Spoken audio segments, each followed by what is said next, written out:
What is going on, everyone? Welcome to the Pokey Office. My name is Colin, and yes, it's true. I do buy at 100% market price when I'm vending. Sometimes I also buy at 70%, 80%, and kind of like a mix between 70 to 100%.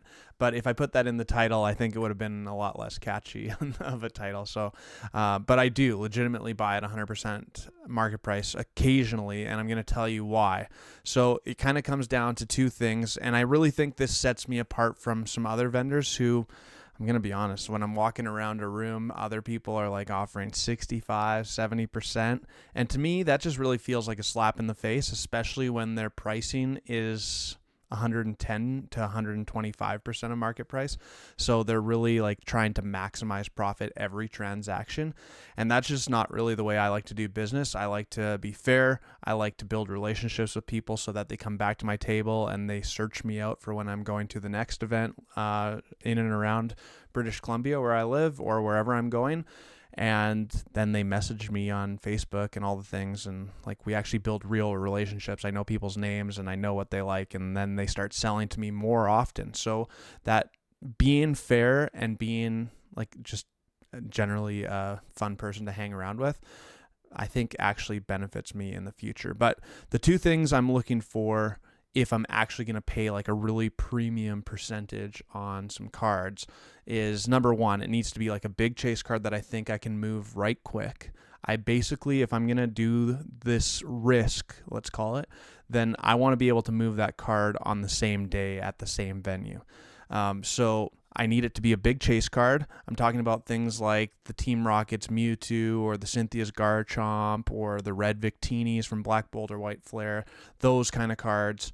I'm willing to pay a really big premium on those cards just to have them in my display case. And number two, the second thing I'm looking for is that they actually are really minty. Like, it's got to be a good card if I'm going to pay 100%. More often than not, I'm going to offer you 80%. Sometimes if I think it's really risky, I'll offer a little bit low, and I'll be upfront about it. I'm just like, hey, I know this is going to be low, but I'm going to be at around 70% for this. Like, that's the kind of conversations that I like to have with people.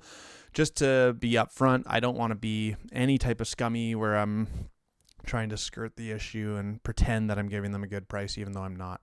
So that's just the way I like to do business. But if the cards actually meet my criteria, then I'm happy to go to 90% and sometimes even 100% to make a deal, especially if they're trading. But I mean, here's the thing. I want to break this down with the actual math, but just as a first little disclaimer, not disclaimer, as a definition. Like, if I buy at 100%, let's call it the Red Victini. I'm buying it for 600 Canadian dollars. And then I can move it that day. If I just want it to have someone to trade with. Trading is the most beautiful thing about vending in the entire thing. Yeah, people buy cards from me and just pay cash, and that's okay. But trading is where the actual magic happens, and I'm going to show you why. Okay, it's not actually 25th September 2025 orders. I'm just using a random spreadsheet. But so I said I'm going to buy a Victini card for 600 Canadian dollars, but it doesn't really matter, okay? Just to move it, just to have it in my display case. I know that that's a card that people are really after, especially if it's minty, so I want that card, okay? And then here's the worst thing that happens that day. I know that the cards are volatile and that they can come down and that they can go up, but we're talking specifically about one day at a vending location. So maybe someone comes in and offers me $575 for it. So that means what? A loss of $25? Like, this one minus this one is $25 loss. Okay, that's fine. And I might even turn it down. I might say, no, I want full market price for it. But I also like to keep my cards moving. So the worst thing that happens is that if I need to move that card, I can probably sell it for $575. On the flip side, if someone trades, and I usually trade at 80%, sometimes even 90%, so I'll show you both, but the trading is where things really start to come into play. So if I'm trading at 80%, this is going to be 600 divided by 0.8 to find out how much value they actually have to trade to get there. So they have to trade $750. It's 600 divided by 0.8, the math. So they have to give me $750 worth of cards, which means that this is a difference of 150. Okay, so my plus side to buying this card at 100% market price is $150. My downside is a loss of 25. I mean, that's insanely good. And I probably wouldn't actually sell at $575. You know what I'm saying? Like, I'd want full market price for that card. So the risk is totally worth it to me. The upside is so brilliant just to have that card in my display case to gain value. And this is where trading really happens, okay? So here's the format. $600 is a big card, but I do this with $100 cards too. So now I'm going to show you. If we start with a $100 card and we just start trading, and so we're going to 100 divided by 0.8, divided by, and what's going on? Divided by 0.8. Oh my goodness, I'm screwing up. Equals this one divided by 0.8. There we go, 125. So one trade at $100, they're giving me $125 worth of cards. And I want to show you the magic of what happens after 10 trades, okay? We're up to $745. And I know that this is not 100% realistic because you don't make perfect trades every single time. But what happens if you go to 20? You're up to, like, you make so much trading at 80%. If you do it at 90%, like, it's really the exact same thing, except just it takes a little bit longer. Like, you only make $11 on the first one, but if you go all the way down to 20 again, like, look at the extra 10%. It's ridiculous. But even when you trade at 90%, there's huge profits to be made. I for sure trade 20 times per day at an event. So there's just huge value to be made. Everyone, I hope it's making sense. So this is at 90%. 20 trades gets you $740 worth of cards. And at 80%, 20 trades gets you $6,938 worth of cards when you started with $100. This is the power of compound growth, and legitimately, like, on a good show, I'm making for sure 20 trades, but oftentimes it's way more than that, and oftentimes it's for $300 and $400 worth of cards, not a $100 card. So that's what happens. So again, if I'm seeing something that can really, really move and give me that other trading opportunity, the whole point, like, yeah, I already have a pretty nice display. I have stock lots of good cards, but the whole point is to bring people to my table. Like, I do it through a lot of different ways. I do it through some loss leaders with sealed product that I give really good value on. I do it with binders that people can flip through, and then they start talking and we start building a conversation and we start building a relationship. And then they start seeing some of the bigger cards they want, and then they start thinking, I don't know if I want to pay money for that, but I do have some cards that I could trade towards that.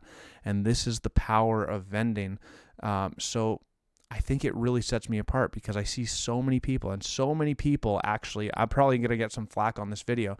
So many people think I'm stupid for paying so much. So many people think I'm stupid for not overpricing my cards. Like, I price basically right at market. If something is like $8.70, I price it at $9. If something is $8.25, I probably still price it at $9. So I round up to the nearest dollar. Once we're into the hundreds, I probably round up to the nearest 5 or nearest 10. But I'm not going to 110 and 120% of market price because I want to be that guy that people turn to, that know that I'm fair, know that I have integrity, know that I'm honest, and know that I'm going to be able to work with them. And it shows. Like, my business has grown. Vending has been one of the biggest things in my business to help me build the allocation, because it's paid for other boxes that I've bought. It's paid for getting nice cards into my collection. It's done so much good for me. And I've built really cool relationships with people all around British Columbia at the shows I've been to because I'm willing to be fair like that. And I get it. There's other issues that happen. I know that if other people who are vending actually own like a storefront, they can't be buying at 100%. I understand all the ins and outs of that, but I guess that's one of the benefits of being more of like a lightweight mobile Pokemon vendor, because I mean, it's almost free money for me. I'm almost just free rolling. Like the way that it works, I've just built this nice display case of cards and binders up to a point where I don't really care if one card takes a little bit of a loss. Like I'm always just trying to cycle through cards and get more cards into this display and more cards into the binder and keep the things moving, just so that the money keeps flowing and people continue to come back at my table with different stuff to see and different conversations to be had and different chase cards to trade for, because that's the name of the game. This is why I'm always saying the last little bit, like if I can win 75% of my transactions, even if I lose 25% of my transactions, you just saw the numbers of what can happen when you're trading. And I showed you, like, just with one example, but the upside on a trade, like literally back to this Victini example one more time. If I bought it for $600, 100% market price, the worst thing that happens is I lose $25 and I probably won't make that trade. I'd probably sell it for $600, maybe lose $10. And the upside, I can make $150 worth of trade value. Yeah, I'm going to do that every time. And if I win 75% of those and lose, I'm still up a crap ton of money. Like that's just the name of the game. So hopefully that made sense. If you are vending, let me know what you think and what you do down in the comments below. If you like the content, make sure to subscribe. Man, I'm really close to 15,000, but it's been a struggle and I haven't been putting out a ton of videos. Come and hang out on the Moth Dogs podcast Tuesdays at 5 p.m. Pacific, 8 p.m. Eastern time. And then of course, Thursday nights, the Pokey Office live stream, where we're probably going to chase some more prismatic God packs this week because the Costco drop happened. So I do have some packs, which is kind of exciting. Should be a good time. I will catch everyone soon. Thanks for watching. I'll see you next time. Peace.